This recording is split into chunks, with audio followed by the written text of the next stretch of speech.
Subscribe now and press the bell icon. Never miss an update. Hello students, welcome back to your YouTube channel Gyandayini online class. जैसे कि हमारा एक part sitting arrangement topic हमारा चल रहा है, एक पार्ट इसका आ चुका है। अगर आपने अभी तक नहीं देखा है तो पहले उस पार्ट को देखें। उसमें पहला टाइप मैंने क्या करवाया है आपका लीनियर अरेंजमेंट, रेखीय व्यवस्थीकरण। अब जो हमारा सेकंड टाइप है, टाइप सेकंड डिविजन मैंने लिख दिए हैं, ये आपके हैं डबल लाइन वाले। ठीक है, दो पंक्तियों में जब आमने सामने व्यक्ति बैठे हुए होंगे उन क्वेश्चंस को कैसे करेंगे। तो ठीक है, वीडियो के अंत तक बने रहें। इसमें टाइप थर्ड भी आपका आने वाला है, जिसमें हम सर्कुलर अरेंजमेंट करेंगे, जिसमें आपको ये बताना होगा कि एक सर्कल के चारों ओर बैठे हुए हैं कुछ व्यक्ति, या फिर एक वर्ग के चारों ओर हैं, या फिर एक ऑक्टागन यानी कि अष्टभुज के चारों ओर बैठे हुए हैं। इस तरीके से क्वेश्चन आएंगे। तो सबसे पहले हम टाइप सेकंड को समझ लेते हैं। पहले क्वेश्चन का स्क्रीनशॉट ले लेंगे। अगर अभी चैनल तक को सब्सक्राइब नहीं किया है तो जल्दी से सब्सक्राइब कर लें। स्क्रीनशॉट लेने के बाद पहले खुद से बनाने का प्रयास करेंगे। जो नए व्यूअर्स जुड़ रहे हैं उनके लिए क्वेश्चन में सॉल्व कर रहा हूं। ठीक है, देखते हैं पहला क्वेश्चन। आपका समय बहुत कीमती है, इसको वेस्ट नहीं करना है। 6 व्यक्ति A B C D E and F दो पंक्तियों में बैठे हैं, प्रत्येक में 3। अब दो पंक्तियों वाली बात आ गई तो दो पंक्ति आप इस तरीके से बना लेंगे, और एक पंक्ति का फेज जो है मान लिया दक्षिण की ओर, और एक पंक्ति का फेज हो जाएगा उत्तर की ओर। ठीक है, इसमें जब भी डबल पंक्ति वाली बात आएगी वो आमने सामने ही बैठेंगे। अगर कहता नहीं है तो, अगर कह दिया कि दोनों एक ही तरफ देख रहे हैं, वैसे इस तरह के क्वेश्चन अभी पूछा नहीं गया है, आमने सामने वाले आए हैं अभी तक एग्जाम में, तो एक दक्षिण की तरफ देख रहे होंगे और एक पंक्ति वाले उत्तर की ओर आमने सामने बैठे होंगे। प्रत्येक में 3-3 है, तो इसमें आप पहले से 3 निशान लगा सकते हैं। लेकिन टाइप फर्स्ट में आप निशान पहले ना लगाएं। मैंने कल की वीडियो में आपको बताया होगा और आपने क्वेश्चन लगा के देखे होंगे। उम्मीद कर रहा हूं अब आपको क्वेश्चन में प्रॉब्लम नहीं आ रही होगी। एक बार वीडियो को अगर नहीं समझ आती 2 बार देखो, 3 बार देखो, फिर उसके बाद क्वेश्चन लगाओ। मैं समझता हूं कि क्वेश्चन ऐसा कोई ना होगा जो आप ना कर पाओ। सारे के सारे क्वेश्चन बना लोगे किसी भी बुक के। ठीक है, तो इसमें 3-3 निशान हमने लगा दिए। पहला पॉइंट हम पढ़ते हैं, ई किसी भी पंक्ति के अंत में नहीं है। तो देखो जी, अंत में नहीं है तो कहां होगा? बीच में होगा, जाहिर सी बात है। तो बीच में होगा तो ई को मैं इस पंक्ति में यहां भी रख सकता हूं, यहां भी रख सकता हूं। आंसर दोनों ही कंडीशन में सेम आएगा, चेंज नहीं होगा। तो मैंने ई को पहले इस पंक्ति में रख दिया, फिर मैं उसमें भी आपको करके बता दूंगा उसमें आंसर क्या आएगा। फिर उसके बाद अगला पॉइंट है, डी एफ के बाएं दूसरा है। अगर डी एफ के बाएं दूसरा को कह रहा है तो अगर डी यहाँ पे हो गया तो इसके बाएं दूसरा एफ यहाँ हो गया। लेकिन डी और एफ उस पंक्ति में भी तो हो सकते हैं जी, हो सकते हैं। तो अगर डी ए है तो डी का बाया ये एफ हो गया। क्यों? क्योंकि ये दक्षिण की देख रहे हैं, तो ये वाला छोर आपका क्या हो जाएगा? लेफ्ट, और ये क्या हो जाएगा? राइट। ये वाला छोर आपका लेफ्ट है और ये वाला छोर आपका राइट है, इस वाली पंक्ति के लिए और इस वाली पंक्ति के लिए, क्योंकि ये दक्षिण की ओर देख रहे हैं। कल वाली वीडियो में मैंने बताया भी था। ठीक है, अगला पॉइंट हम पढ़ते हैं, सी ई का पड़ोसी है। यहां को इसको इस लाइन को ध्यान से पढ़ो, सी ई का पड़ोसी है। तो देखो, अगर मैं डी और एफ को इस वाली पंक्ति में रख रहा हूं तो क्या सी ई का पड़ोसी हो पाएगा? नहीं हो पाएगा। तो यानी कि डी और एफ इस वाली पंक्ति में नहीं है, तो फिर डी और एफ कौन सी पंक्ति में होंगे? उसमें। और एफ जो है वो डी के बाएं दूसरा है, पहला दूसरा। यहां तक क्लियर हो गया? अच्छे से क्लियर हुआ होगा। ठीक, उसके बाद सी जो है वो ई का पड़ोसी है। और वर्ड किसके लिए आया बताओ? जिन्होंने कल वाली वीडियो देखी होगी उन्होंने तुरंत बता दिया होगा। ये और वर्ड किसके लिए आया? पहले वाले के लिए, जो कॉमे से पहले लिखा है, यानी कि सी। तो इस और की जगह हम क्या यूज कर सकते हैं? सी को यूज कर सकते हैं। ठीक है, तो ये सी जो है वो डी के विकर्णीय विपरीत भी है। सी ई का तो पड़ोसी है। अभी एक कंडीशन, सी ई का पड़ोसी यहां भी हो रहा था, यहां भी हो रहा था। कहां रखते? तो इस वाली लाइन ने बिल्कुल क्लियर कर दिया कि डी के विकर्णीय विपरीत भी तो है। अब डी देखो ये है, डी का विकर्ण डायगोनल, ये विकर्णीय विपरीत मतलब डायगोनली अपोजिट। तो डी का विकर्ण ये तो बनेगा, जैसे कि हम मैथ में हमने ज्योमेट्री पढ़ी है, वर्ग होता है तो वर्ग का विकर्ण क्या होता है? ये वाले कोने से ये वाला कोना मिलाता है तो ये विकर्ण कहलाता है, डायगोनल कहलाता है। तो इस कोने से जब इस कोने को मिलाओगे तो क्या कहलाएगा? डायगोनल विकर्ण। तो विकर्णीय विपरीत बैठा है। और अगर ये विकर्णीय वर्ड नहीं होता, ये कह देता केवल विपरीत, तो सी कहां आ जाता? यहां आ जाता। लेकिन उस जगह डी के विकर्णीय विपरीत है। कौन? सी। सी के साथ दो कंडीशन है, ई का पड़ोसी भी होना चाहिए और डी के विकर्णीय विपरीत बी का विकर्ण ये रहा और ई का पड़ोसी है, तो यहाँ पे कौन आ गया? सी। क्लियर होगा? ठीक। उसके बाद अगला पॉइंट पढ़ते हैं, बी एफ का पड़ोसी है, एफ ये है, तो यहाँ पे आपका क्या आ जाएगा? बी आ जाएगा। ठीक। अब जिसके बारे में नहीं कहा क्वेश्चन में, जिसके बारे में नहीं कहा, एक निशान बचा हुआ है तो वो यहाँ आ जाता है, जिसके बारे में नहीं कहता है। पूरा अरेंजमेंट हो गया। अब इससे रिलेटेड वो 3 सवाल पूछ ले, 5 पूछ ले, आपका ही फायदा है, बस अरेंजमेंट सही होना चाहिए। तो इससे रिलेटेड एक ही सवाल पूछा गया था कि बी के सामने कौन है, तो बी के सामने कौन है? आपका ई। तो आंसर क्या हो गया? Option number B. ठीक है। सवाल कुछ भी पूछ सकता था कि एफ के डायगोनली अपोजिट कौन बैठा है, तो एफ के डायगोनली अपोजिट कौन बैठा है? विकर्ण विपरीत। ठीक। तो ये पहला सवाल क्लियर हुआ। ठीक। अगले सवाल पे बढ़ते हैं। बस ऐसे ही वीडियो को देखते रहो बहुत अच्छे से, और रीजनिंग में आप बहुत अच्छा स्कोर करके आओगे, ये मुझे उम्मीद है। ठीक है। और आप लोग वीडियो को देख भी रहे हो, बहुत सारा मुझे प्यार मिल रहा है आपका, ऐसे ही मिलता रहेगा, बस आप चैनल पे बने रहें, सारे टॉपिक आएंगे। ठीक है। अगला क्वेश्चन है, 4 व्यक्ति हैं एम एन ओ और पी। 4 व्यक्ति कौन कौन है? एम एन ओ और पी। ताश खेल रहे हैं। ताश तो आपने खेले होंगे सभी ने। ठीक है। कुछ लोग कह रहे होंगे ना ही हमने नहीं खेले, तो कोई ताश खेलने की बात कोई बुरी नहीं होती, जुआ खेलना बुरा होता है। ठीक है। ताश नहीं खेले हो तो आपने लूडो खेली होगी, कैरम खेला होगा। ठीक है। तो उसमें पार्टनर्स कहाँ बैठते हैं? आमने सामने बैठते हैं। उसी को पूछ रहा है कि जोड़ीदार कौन है, पार्टनर्स कौन कौन है। ठीक। कंडीशन दी हुई है, उन कंडीशन को सेटिस्फाई करना है। जैसे कि हम इसको ऐसे भी बना सकते हैं, हम इस चित्र को ऐसे भी बना सकते हैं, इस चित्र को ऐसे और ऐसे कैसे ही बना सकते हैं, जैसे आपकी मर्जी करे। ठीक। जैसे इसने कहा है क्या कि एम एन के दाएं में है, एम किसके? एन के दाएं में है, तो सबसे पहले किसको, जिसके बाद में के लगा होता है ना, उसको रखा करो। एन के बाद में के लगा होता है, एन को रख लो। अब एम किसके? एन के दाएं में, एन ये बैठा है, ये एन जो है वो इधर की तरफ फेस करके, यानी कि सारे लोग इस तरीके से तो खेलेंगे ताश, ऐसा तो है नहीं कि बाहर मुंह करके खेलेंगे ताश। सारे के सारे फेस जो है वो ताश यहाँ पे इस तरीके से ताश को फेंकेंगे बीच में। तो एन जो है वो एम एन के दाएं में है, तो एन का दायां जब इधर की तरफ देख रहा है तो ये क्या हो गया? इसका दायां हाथ, तो यहाँ पे कौन आ गया? एम आ गया। आ गया? ठीक। उसके बाद पीओ के बाएं में, पी जो है वो ओ के बाएं में है, तो ओ ये हो गया और ओ का बायां ये हो गया आपका, सॉरी ये ओ हो गया और ओ का बायां ये हो गया, ओ का बायां हाथ। ठीक है। इस तरीके से बैठ के ताश खेल लेते। क्रम आ गया। पूछा क्या था कि जोड़ीदार कौन है, तो जोड़ीदार एक तो है आपके पीएन और एक है आपके ओएल। अब इनमें ऑप्शन में देखो क्या है, पीओ गलत, एमपी गलत, एमएन गलत, एनपी बिल्कुल सही। तो आंसर क्या हो गया? Option number D. इस टाइप के सवाल भी आपके टाइप साइकिल में आ जाते हैं। समझ में आ रहा है? अच्छे से क्लियर हो रहा होगा। ठीक। अब आता है आपका टाइप थर्ड। तो टाइप थर्ड का सबसे पहले बेसिक हम समझ लेते हैं कि टाइप थर्ड का बेसिक क्या है। क्वेश्चन आप कह रहे होंगे ये भी कम हो रहे हैं, जैसे कि मैंने पिछली वीडियो में ये कई सारी वीडियो में बात बोल दी है कि अभी मत घबराओ, क्वेश्चन के बेसिक कराने, क्योंकि बेसिक क्लियर नहीं हो तो क्वेश्चन कैसे करोगे। ठीक है। तो क्वेश्चन की सीरीज जब लेके आऊंगा तो अपने आप मेरे से पहले कर लिया करोगे।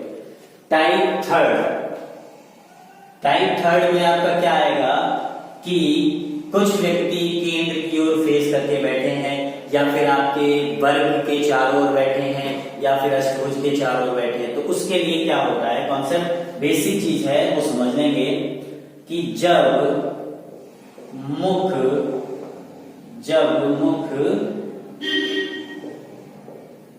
केंद्र की ओर हो, जब मुख केंद्र की ओर हो, यानी कि when face is towards the center, जब फेस यानी कि जो मुख है, व्यक्ति जो बैठे हुए हैं केंद्र की ओर फेस करके बैठे हुए हैं। ठीक। तो अगर वो दायां चलने के लिए कहेगा, दायां मतलब राइट, दायां चलने के लिए जब भी कहेगा तो दायां आपका हो जाएगा क्या? वामावर्त, यानी कि घड़ी की विपरीत दिशा। ठीक है, राइट मतलब एंटी क्लॉक वाइज डायरेक्शन। और अगर वो बायां कहे कि कोई व्यक्ति किसी के बाएं बैठा है सर्किल में या फिर आपके वर्ग में, तो फिर किधर चलना है आपको? दक्षिणावर्त। दक्षिणावर्त मतलब क्या बोलते हैं इसे? दक्षिण कुछ लोग करते हैं, दक्षिण दक्षिण नहीं, दक्षिणावर्त का मतलब होता है घड़ी की दिशा। यानी कि अगर वो लेफ्ट मुड़ने के लिए, लेफ्ट बैठाने के लिए कह रहा है तो क्लॉकवाइज डायरेक्शन की ओर चलना है, क्लॉकवाइज डायरेक्शन। ठीक है, जैसे कि एग्जाम्पल के थ्रू इसको मैं समझा रहा हूं आपको। जैसे ये सर्किल है, दिखाई दे रहा है सबको? जैसे ये सर्किल है, यहाँ ये सेंटर है इसका, सभी लोग केंद्र की ओर फेस करके इस तरीके से बैठे हुए हैं। कोई व्यक्ति यहाँ पे बैठा हुआ है, ठीक। अब कहा गया कि इस व्यक्ति के दाएं, तो दायां किधर चलना है हमें? वामावर्त, घड़ी की विपरीत दिशा। घड़ी विपरीत किधर चलती है? इधर। तो ये हो गया इसका दायां यानी कि राइट, और ये हो गया इस व्यक्ति का बायां यानी कि लेफ्ट। अपने आप को कंसीडर कर लो कि आप यहाँ बैठे हो, तो आपका दायां हाथ, अगर ये चीज क्लियर नहीं होगी तो अपने आप को कंसीडर कर लेंगे, आपका दायां हाथ किधर? बायां है, ठीक। अब आप कंसीडर तो कर लोगे, उसमें सोचना पड़ेगा। ये चीज अगर याद होगी तो देखो, कंपटीशन का जो खेल है वो सिर्फ और सिर्फ कम समय में ज्यादा क्वेश्चन करने का है। अगर रीजनिंग कोई टिपिकल नहीं है, रीजनिंग के अगर क्वेश्चन आपके जो एग्जाम में आते हैं उसमें अगर टाइम की बाउंडेशन अगर ना हो, टाइम की बाउंडेशन ना हो, तो आप रीजनिंग के 50 में से 49 क्वेश्चन या 48 क्वेश्चन बिल्कुल सही करके आओगे। लेकिन टाइम के अंदर करना है। जैसे कि मैंने एक एग्जाम्पल ले लिया कि 69 की मल्टीप्लाई 59 से करो। अब हर कोई कर देगा कि ये क्या पूछ रहा है सर, पागल हो गए कैसे कि 69 की मल्टीप्लाई कोई भी कर देगा? हाँ बिल्कुल कर देगा। लेकिन अगर मैं इसमें यही कह दूं ना कि मुझे इसका आंसर 5 सेकंड के अंदर चाहिए, 5 सेकंड के, और गलती से घड़ी पे नजर पहुंच गई, जो ऑनलाइन एग्जाम होते हैं, तो ये 5 सेकंड किधर को चले जाएंगे? 9 में 81 करने नहीं रह जाएंगे, कैरी लगा इस तरीके से रह जाएंगे। तो भैया टाइम जो होता है ना, ये यही मेन चीज है। तो अगर आप इसे अपने आप को कंसीडर करके करोगे सवाल तो हो जाएगा, लेकिन समय ज्यादा लगेगा। आपको तुरंत पता होना चाहिए दायां किधर बायां किधर। जैसे कोई व्यक्ति यहाँ पे बैठा है, अब अगर इस व्यक्ति के दाएं चलना, दायां मतलब घड़ी की विपरीत दिशा। घड़ी विपरीत किधर चलती है? ये आपका क्या हो गया? आपका लेफ्ट। ये तो घड़ी की दिशा हो गई, सॉरी घड़ी की विपरीत दिशा राइट हो गई, और ये क्या हो गया? आपका लेफ्ट हो गया। समझ में आ रहा है कि नहीं? एकदम पता होना चाहिए। कोई व्यक्ति यहाँ बैठा है तो दायां चलना है तो घड़ी की विपरीत दिशा, और बायां चलना है तो घड़ी की दिशा, क्लॉकवाइज डायरेक्शन। आप समझ में आ गया होगा। लेकिन अगर जब वो कहेगी जब मुंह केंद्र से बाहर की ओर होगा तो ये चीज उलट जाएगी, दायां दक्षिणावर्त बन जाएगा, बायां बन जाएगा, दायां दक्षिणावर्त, बायां वामावर्त। ठीक है, क्लियर हुआ? अब इसके कुछ क्वेश्चन लगा के देखते हैं, क्योंकि अभी तो ये चीजें क्लियर हुई नहीं होगी। क्वेश्चन हम जब करेंगे तो अब सारी चीजें क्लियर होती चली जाएंगी। तो आइए अब देखते हैं इसके क्वेश्चन। चलो जी, बढ़ते हैं क्वेश्चंस की ओर। अभी मैंने इसका बेसिक आपको समझा दिया टाइप थर्ड का, जो सर्किल वाले होते हैं, स्क्वायर टेबल वाले होते हैं। तो मैं थोड़ा साइड से हो जाता हूं, आप स्क्रीनशॉट लें जल्दी से, और पहले खुद से बनाने का प्रयास करें। पहले आप खुद से बनाने का प्रयास करेंगे क्वेश्चंस को, जो मैंने अभी कॉन्सेप्ट बताई। ठीक है, अगर बनते हैं तो सही है, बहुत अच्छी बात है, ये आपको अच्छे से क्लियर हो रहा है। नहीं बन रहा है तो आप वीडियो को पूरा देखें। देखिए, पहला सवाल है हमारा टाइप थर्ड का, ABCD और E 5 लड़के एक व्रत में बैठे हैं। इस बार कितने लड़के हैं? 5 लड़के हैं। एक व्रत में बैठे हुए हैं। कितने लड़के हैं? 5। एक व्रत में बैठे हो तो आप इसमें 5 निशान इस तरीके से पहले ही लगा सकते हैं। ठीक है, निशान किस में नहीं लगाते? टाइप फर्स्ट में, उसमें अपने आप लगते हुए चले जाते हैं। ठीक, सबका जो फेस है वो दिया हुआ नहीं है, बस एक व्रत में बैठे हुए हैं। नहीं दिया हुआ होता तो क्या मानते हैं? बोलो, केंद्र की ओर। सबका फेस किधर हो गया? केंद्र की ओर हो गया। सब जो है वो केंद्र की तरफ ही देख रहे हैं। अब इसने ये कहा, पहला पॉइंट ध्यान से देखो, CE के तुरंत बाएं, एग्जैक्ट पोजीशन को ढूंढा करो। CE के तुरंत बाएं है, किसके बाद में के लगा हुआ है? E के। तो सबसे पहले E को रखो, यहां इस जगह रखोगे तो बहुत आसानी से क्वेश्चन बन जाएगा। स्टार्टिंग यहां से किया करो। क्यों किया करो? कर तो आप यहां से भी सकते हैं, कोई दिक्कत नहीं है। यहां से मैं इसलिए बताता हूं क्योंकि यहां आप अपने आप को खुद को कंसीडर कर सकते हो। आपको पता है कि जब यहां इस तरीके से आप इधर की तरफ फेस किए हो तो आपका दायां हाथ किधर है और बायां हाथ किधर है? दायां आपका इधर हो जाएगा, बायां इधर। सवाल करने में बहुत आसानी रहती है। अब जिसके बाद में ये लगा होता है ई के, अब सी ई के तुरंत बाएं में है, तो बाएं में है तो ई का बायां किधर हो गया, ये हो गया सी। ठीक है, यहां तक क्लियर हुआ। अब सी और ई से रिलेटेड कोई पॉइंट और दिया हुआ है क्या? ये क्वेश्चन तभी बन पाते हैं जब रिलेट आपस में पॉइंट दिए हों और एकदम से बन जाते हैं। दिया हुआ है जी, ये दिया हुआ है ए डी और ई के बीच में है, तो ई और डी के बीच में कौन हो गया, ए। बस इतना इस सवाल में कहा गया था। अब जिसके बारे में नहीं कहा गया, एक निशान बचा हुआ है और बचा हुआ व्यक्ति कौन हो गया, बी, वो यहां आ गया।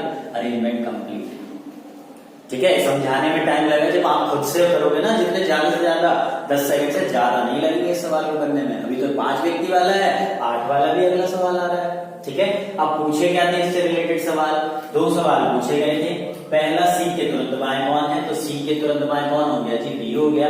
और अगला सवाल है बी और ए के बीच में कौन है, तो बी और ए के बीच में कौन हो गया, डी। अब आप ये भी कह रहे हो बी और ए के बीच में तो सी और ई भी है, तो ऑप्शन पे डिपेंड करेगा। अगर सी ई ऑप्शन में मतलब 2-2 के पेयर में दिया हुआ तो सी ई हो जाएंगे, और एक ही अगर ऑप्शन दिया हुआ है तो बी और ए के बीच में कौन आ रहा है, डी आ रहा है। ठीक है, ठीक, अच्छे से क्लियर हुआ। चलो अगला सवाल देखते हैं। अगला सवाल 8 व्यक्तियों का है, ये 5 व्यक्तियों का था। शुरुआत क्योंकि हल्की क्वेश्चन से की है मैंने, जिससे जो स्टार्टिंग कर रहे हैं अभी तैयारी की उन्हें अच्छे से क्लियर हो जाए। आप लोगों ने जिन्होंने तैयारी कर रखी है उन्होंने तो बना भी लिए होंगे सवाल। P, Q, R, S, T, U, V और W 8 दोस्त हैं। कितने दोस्त हैं जी, 8। तो इस तरीके से आप सर्कल बनाएंगे और ये 8 निशान आप पहले से बना देंगे। ठीक, सबका फेस केंद्र की ओर है, दे दिया उसने इस बार। ठीक, वृत्त में बैठे हुए हैं, वृत्त बना लिया हमने। पहला पॉइंट है W P के एकदम बाएं हैं, लेकिन T व S का पड़ोसी नहीं है। ठीक, अब देखो अगर मैं इस पॉइंट को ध्यान से समझना, W P के एकदम बाएं हैं, एग्जैक्ट पोजीशन है बिल्कुल, W P के एकदम बाएं हैं। लेकिन अगर मैं इस क्वेश्चन को पूरा एक बार तेजी से अगर देखूं तो W और P के बारे में फिर कोई कहीं पे बात नहीं कही गई है, हो तो जाएगा ऐसा। देखो क्वेश्चन को जल्दी से करना, मैंने अभी थोड़ी देर पहले वीडियो में यही बताया है कि क्वेश्चन को जल्दी से कैसे किया जाए, और ये डिपेंड करता है प्रैक्टिस के ऊपर। ये डिपेंड करता है कि आप कितने ज्यादा से ज्यादा क्वेश्चन लगाना है घर पे बैठ के। अब मुझे कैसे पता चल गया एकदम से, ये सब एक्सपीरियंस और प्रैक्टिस ही तो है। अगर मैं WP को वैसे पोजीशन बिल्कुल जो दी हुई एकदम बाएं एक्यूरेट पोजीशन है, अगर मैं इसको स्टार्टिंग यहां से करके क्वेश्चन को करूंगा मुझे प्रॉब्लम आ जाएगी। क्यों? क्योंकि WP से रिलेटेड आगे और कोई बात नहीं कही गई। ठीक है, करके देखना, हो जाएगा उससे भी, लेकिन प्रॉब्लम आएगी। मैं इस क्वेश्चन को कहां से उठाऊंगा, यहां से उठाऊंगा। U Q के किसके बाद में लगा हुआ है, Q के, तो सबसे पहले हमने Q को अभी बताया था कहां रखेंगे, यहां। अब U जो है Q के एकदम दाएं है, तो ये आपका आ गया U। इस पॉइंट को उठाने का कारण क्या था, क्योंकि ध्यान से देखो U और Q से रिलेटेड और कोई पॉइंट आपको मिल रहा है क्या, नहीं मिल रहा है। R, T और U के बीच में है, तो ये R U है वो U और T के बीच में हो गया।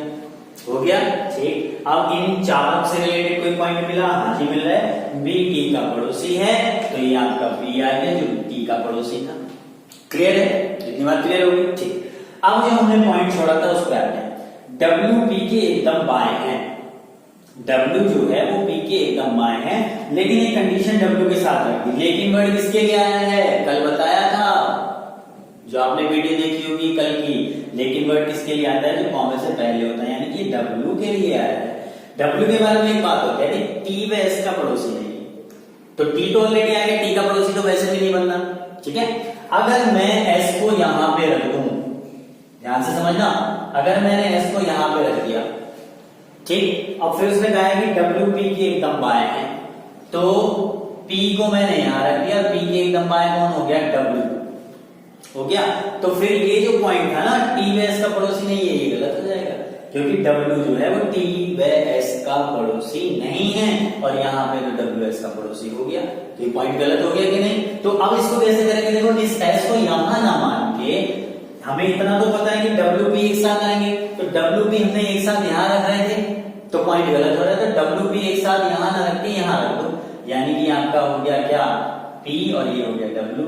क्योंकि डब्ल्यू पी के एकदम बाएं है, तो डब्ल्यू पी के एकदम बाएं में हो गया और बचा हुआ एस वो यहाँ गया। अब ये पॉइंट भी हमारा सही हो गया, बन गया ना जल्दी से। अगर मैं इस पॉइंट को उठाता पहले हो तो जाता सवाल, लेकिन उसमें समय लगता। यही चीज करनी है आपको। और ये कैसे होगी, ये आएगी प्रैक्टिस से, जितने ज्यादा क्वेश्चन आप घर से करते हैं।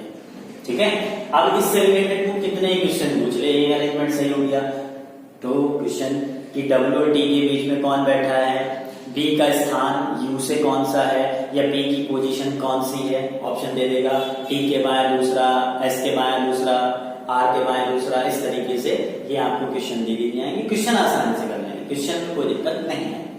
चलो अगले सवाल की ओर बढ़ते हैं। समझ में आ रहा होगा अच्छे से, कमेंट करके बता दिया करो कि हाँ बहुत अच्छे से क्लियर हो रही है चीजें, उससे हमें पता चलता रहेगा, है ना। अगला सवाल है आपका, 4 लड़कियां और 4 लड़के वर्ग के चारों। अब इस बार जो क्वेश्चन है वो आपका कौन सा हो गया, इस बार क्वेश्चन है आपका वर्ग वाला। तो वर्ग हो, अष्टभुज हो, वृत्त हो, सारी कॉन्सेप्ट एक जैसी रहती है, कोई चेंज नहीं होता। ठीक है, अब उसने ये कहा है कि 4 तो जो है सब के सब लोग जो है केंद्र की ओर फेस करके बैठे हुए हैं।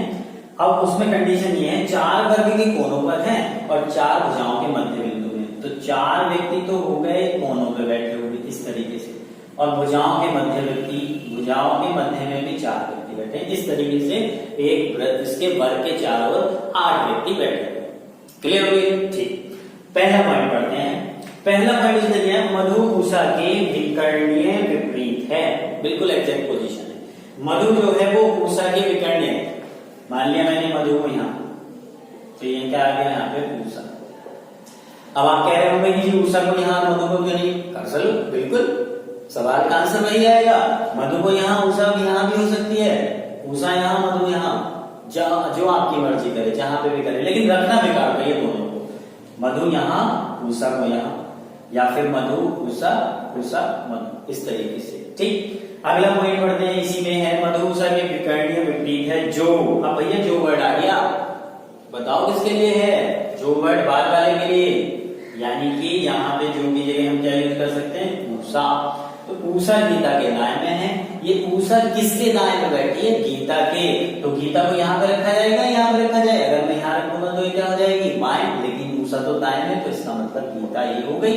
गीता के दाएं में कौन हो गई, उषा, क्योंकि सबका फेस केंद्र की ओर। ठीक है, बहुत अच्छे। आगे रॉय गीता से अगला है, Roy is next to the Gita. अब अगला का मतलब ये नहीं कि यहाँ पे बैठा होगा, अगले का मतलब उसका पड़ोसी है, उसका नहीं पता। ठीक, अब गीता का पड़ोसी रॉय है, तो यहाँ तो ऑलरेडी उषा आ गई, तो रॉय कहाँ पे आएगा, यहाँ आएगा। क्लियर, रॉय गीता से अगला है और वर्ड आया, किसकी बात हुई, पहले वाले की, यानी कि इस रॉय की। ये रॉय जो है यहाँ पे और की जगह क्या आ जाएगा, रॉय गोपी के विपरीत है, तो ये रॉय जो है वो गोपी के विपरीत हो गया, यहाँ पे आ गया आपका गोपी। क्लियर हो गया जी? ठीक, जो, अब वर्ड आ गया जी जो। अब सबसे बाद में क्या लिखा हुआ है, गोपी। ये जो वर्ड है किसके लिए आया है, गोपी के लिए, यानी कि गोपी जो है वो बॉस के बाएं में है।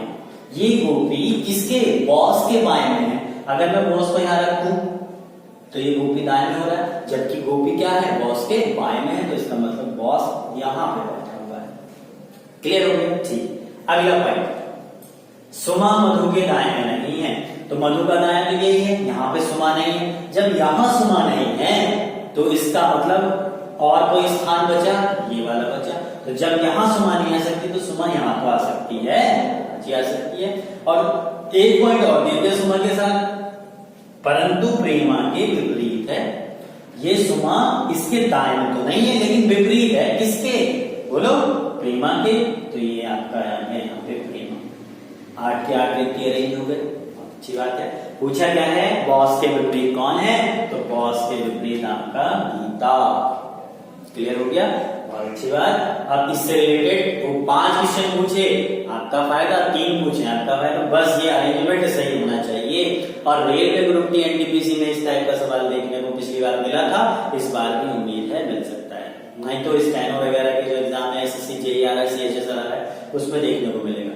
अब आप ये कहोगे केंद्र से बाहर की ओर, तो इसमें हुआ है कि केंद्र से केंद्र की ओर हो। तो जब कुछ व्यक्ति केंद्र की ओर देखते हैं, कुछ देखते हैं केंद्र से बाहर की ओर, और उसमें प्रोफेशन भी जोड़ देता है कि ये वकील है, वकील के दाएं दूसरा है, वो आपका आएगा पजल। घबराने की जरूरत नहीं है बिल्कुल भी।